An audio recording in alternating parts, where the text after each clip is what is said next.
Ladies and gentlemen, very welcome to the second episode of CX Idea. I am really glad to have here Heike Wiegand, a partner at KPMG. And perhaps, Heike, you can introduce yourself, explain what you're doing. And welcome, and thank you very much for being here. Good morning, Greg. It's a pleasure for me to join this call, and I'm pleased to answer your questions. Yeah, my name is Heike Wiegand. I'm partner with KPMG in Zurich for insurance consulting.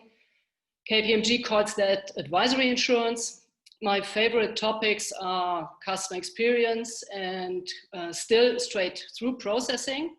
So that means in the end, it's about process optimization. And when I say here customer experience, I really do not mean chatbots and robots and digital onboarding and all that stuff, but it's more about a rather good experience in the moment of truth when the customer notices a claim and then the following settlement. So as I said, I'm in the insurance business, and there it's all about settling claims and not buying a cool product. Thank you, Heike, and thank you for the introduction. I think your job is quite difficult. We are speaking now about quite a lot of social distancing. Perhaps you cannot go to the customer, to your clients, and discuss with them. What are the main challenges that you are facing during this period of social distancing? Yeah, it's very difficult, and in particular, the last 3 or 4 months were very difficult because, as you mentioned already, we were not able to meet our clients in person. Of course, video calls, conferences, and everything worked quite well. Even in my company, it accelerated that experience, let's call it like that. But video calls, of course, are only partly a good alternative. In my case, for example, I'm rather new to this company. And if you haven't met a client before in person, it is very difficult, or you don't do that, to have the first meeting online. That was for me the biggest challenge. Otherwise, it's possible to do a lot online, but not meeting clients in such a business. I mean, consulting is people business. It's not producing something. This is still a big challenge for us. Thank you, Heike. I was a former consultant at Accenture, and I think it's really extremely difficult. How will change the service model of consulting firm, advisory firms, if you cannot be with the client, together with the client, discussing with them? What's your view on that? I'm sure that this will change in the future, because now we experience that it is working. Home office works, video conferencing and all that works. Probably we will not travel so much in the future anymore.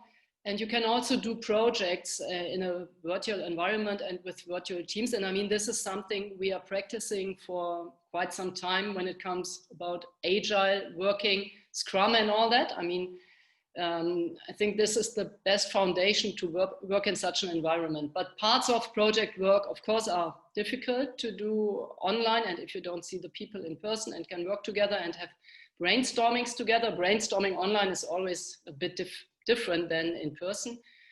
And that will influence the consulting business, I'm sure. And I mean, we are also doing auditing, not only consulting. KPMG is an auditor. And I also would assume that this has an influence of auditing, of the auditing work. I assume that automation here will accelerate in the next couple of years, or maybe already in the next couple of months. So maybe just to add one, our experience is that partly the productivity was higher, or is higher, if you work remotely, because you don't waste your time traveling and commuting. But on the other hand, there are also some disadvantages, of course. Thank you, Heike, for the great answer. You said something that came to my mind: productivity. And I know you as a lady with a lot of energy, doing quite a lot of stuff, discussing, being here and there. I think your schedule is quite tight as a partner of KPMG. How are you ensuring your work-life balance? What are your hobbies? What you are doing outside of your daily job? That's a good question. And I experienced that in the last 9 to 10 months.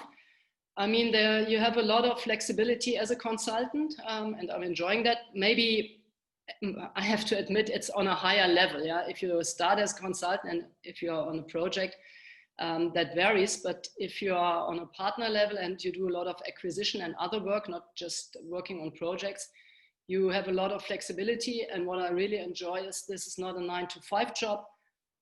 There's a lot of work you can do at other hours and you don't need anybody. You can do it at home or wherever you are. And that allows you to give you the right balance. And for me, it's all about self-organizing and time management. And it's about setting priorities. And if you are able to manage yourself, then it's really easy to keep this work-life balance. But of course, it always helps if you like your job. Then it's easier to keep this balance, of course. Thank you, Heike. I think we have also the first tweetable moment with what you said, keeping yourself motivated, enjoy your job. That's extremely important. And perhaps going back to job, your daily work, today during this COVID crisis and so on, what are your clients looking for? Of course, since this was a test, nobody was really prepared, or it came suddenly. It's still about the topics around business resiliency and business continuity management in times of a crisis. So I assume that automation and digitalization will continue and will also accelerate, because a lot of companies now saw their gaps, areas where they have to improve. And I guess that this is the first priority in the next couple of months they are working on. And in general, when it comes to the insurance business here in Switzerland, but also in other countries, everybody is facing the problems with the low interest rates. They will stay or remain for, I would expect, for quite some time. So it's still in this business, it's about harvesting efficiency gains and to reduce costs, to improve the combined ratio and remain competitive. Thank you, Heike. You mentioned some topics that are really interesting, and perhaps we can share a bit more with the audience.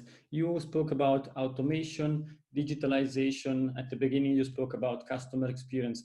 Are these still buzzwords that everybody's speaking really about, or are really insurance company committed to continue this journey and to invest in this type of automation, digitalization, also in order to increase customer experience? That's a very good question. And Greg, you know me, I'm always very honest and say what I think. And as a consultant, maybe I shouldn't say that. But from my point of view, there's a lot of bullshit bingo around. I mean, it's a hype, and there have been many hypes before. So this is for me another one. So I'm sorry to say that. But you have to go along with the nonsense. Otherwise, your shareholder, or even worse, the analysts, don't find you hip anymore. So I think that's the pressure more or less from the outside. It's not, I would say here in Switzerland, it doesn't come from the customer directly, but you have to tell a cool story. And therefore, you have to use some of these words in your reports and at your investors' days and stuff like that. But I think most of these topics are really not new. They have another, we call it now in a different way, and it's there are a lot of buzzwords around. Thank you, Heike, and also thank you for being really open and explaining what you think and not reading something that KPMG told you to say. It's I think I love your answer. Perhaps the next one, it's about if we speak about customer experience, customer needs, and on the market there is quite a lot of discussion around creating customer-centric experience. What's your view on these topics? Do you see in the market a shift into this direction, being really customer-centric? Yeah, that's a good question. And I mean, it's a big topic currently. And honestly, I'm here honest once again, I don't understand why we supposedly discovered the client only in the year 2020 or maybe a couple of years ago. Since I come, or in my former life, I worked for Allianz Insurance. I was already surprised 10 years ago when they put the client into the center of their thinking. And I thought, oh my God, who was in the center before? But so honestly, I mean, you always need customers. You are not doing your service, or you don't sell a product because just you like to produce it and you like it. So I think the customer was, of course, very important even in former times. But currently the customer is more mature, let's call it like that. So for me, customer experience is also a little bit overhyped. Yeah. For me, a good example is Red Bull, which entered the market already in 1987, when the term customer experience did not even exist. But what was the whole story, or is the whole story about? It's telling the customer that he gets wings if he drinks this sugar bubbly. So it's about a drinking experience the customer has. The two guys did not intend to simply quench thirst. So I think it was also in former times about customer centricity, but now the last couple of years, I would say the last maybe 5 years, this topic also experiences a certain hype for whatever reason. And it also addressed now the insurance industry, which is usually not the first mover. Thank you, Heike. I think this is really important, that what you are saying, customer experience at the end, it's not really new. Because if you really think about it, at the end, the customer are paying our salaries, my salary, your salary, and so on. Therefore, my question would be, why is customer experience so important in this period of time with COVID, but also with all these opportunities for the customer to compare different products, to compare different experience? What's your view on that?